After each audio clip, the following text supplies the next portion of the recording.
வணக்கம் அன்புள்ளங்களே, வாங்க இன்றைய மருத்துவ தகவல் நிகழ்ச்சியில் உங்களை சந்திப்பதில் மிக மகிழ்ச்சி. இன்றைய மருத்துவ தகவல் அப்படின்னு பார்க்கும்போது பயனுள்ள மருத்துவ தகவல்கள்.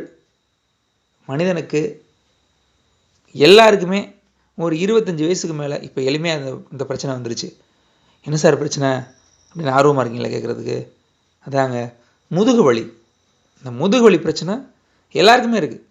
ஏன் ஈவன் சின்ன குழந்தைங்க கூட அந்த கனமான பேக்கை தூக்கிட்டு போகிறதுனால அவங்களுக்கும் ஸ்கூல் பேக் முந்தையெல்லாம் மஞ்சள் பையில் கொண்டு போவோம், நல்லாயிருக்கும், சந்தோஷமாக இருக்கும். ஆனால் இன்றைக்கி ஒவ்வொரு கிளாஸுக்கும் ஒவ்வொரு புக்கு படிக்கிறீங்க, அந்த புத்தகத்துக்கு தேவையான நோட்டு எல்லாம் ஒவ்வொரு சப்ஜெக்ட்டுக்கும் ஒவ்வொரு தேவையான நோட்டெலாம் எடுத்துகிட்டு பெரிய பேக்காக கொண்டு போகிறாங்க.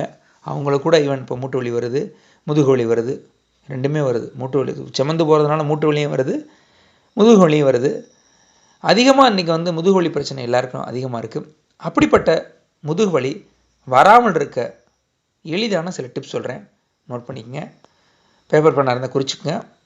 தினமும் 21 முறையாவது குனிஞ்சு காலை தொட்டு நிமிரணும். காலையில் நோட் பண்ணிங்க எக்ஸசைஸாக. அடுத்து நிற்கும் போதும் நீங்கள் நிற்கிறீங்கன்னு வச்சுங்களேன், கூனி நிற்கக்கூடாது, கொஞ்சம் நிமிர்ந்து நிற்கணும். கொஞ்சம் நிமிர்ந்து நிற்கணும், அது ரொம்ப நல்லது. பார்த்துக்கிட்டிங்களா? ஒரு ஆளை பேசும்போது கூட நிமிர்ந்து பேசணும், நேருக்கு நேராக பேசணும், இப்படி முகத்தை பார்த்து பேசணும். ஆணாக இருக்கட்டும் பெண்ணாக இருக்கட்டும், யாராக இருந்தாலும் முகத்தை பார்த்து பேசணும்.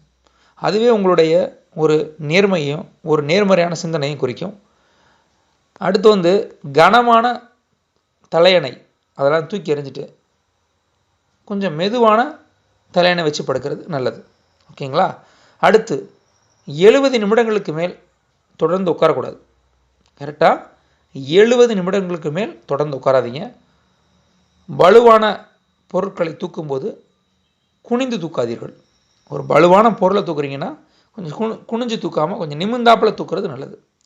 அடுத்து சுருண்டு படுக்கக்கூடாது.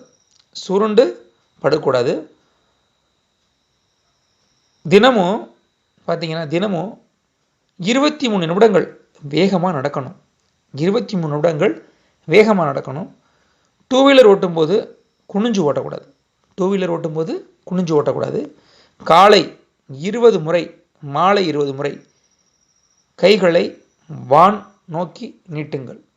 நல்லபடி சந்தோஷமாக ஹாப்பியாக அப்படி நீட்டினீங்கன்னு வச்சுங்களேன், உங்களுடைய முதுகு வலி படிப்படியாக குறையும்னு சித்த மருத்துவத்திலையும் நம்மளுடைய முன்னோர்கள் அவங்களாலையும் சொல்லப்பட்டிருக்கு. அன்றைக்கி முக்கியமாக நம்ம என்ன செய்யணும்னா உழைக்கணும். உழைப்புக்கேற்ற உணவுகள் எடுத்துக்கொள்ள வேண்டும். உடலுக்கேற்ற உணவு, உழைப்புக்கேற்ற உணவு எடுத்தாலே நம்ம ஆரோக்கியமாக வாழலாம். இது போன்ற சுவாரஸ்யமான மருத்துவத்துகள் வேணும்னா நம்மளோட யூடியூப் சேனலான கரு சித்தா யூடியூப் சேனலை சப்ஸ்கிரைப் பண்ணி பக்கத்தில் இருக்கிற பெல் ஐக்கானை கிளிக் பண்ணிங்க, லைக் பண்ணி ஷேர் பண்ணிங்க. மேலும் அடியவனிடம் நீங்கள் சித்த மருத்துவம் தொடர்பாக ஆலோசனை பெற வேண்டும் என்றாலும் அல்லது ஜாதகம் தொடர்பாக ஆலோசனை பெற வேண்டும் என்றாலும் சலுகை கட்டணத்தில் பெற்றுக்கொள்ளலாம். அடியவனுடைய WhatsApp, mobile and GPay number எல்லா ஒரே நம்பர் தான், நோட் பண்ணிங்க. 97 91 29 54 33 9791295433 என்ற எண்ணின் மூலமாக அடியவனை நீங்கள் தொடர்பு கொள்ளலாம். நன்றி, வணக்கம்.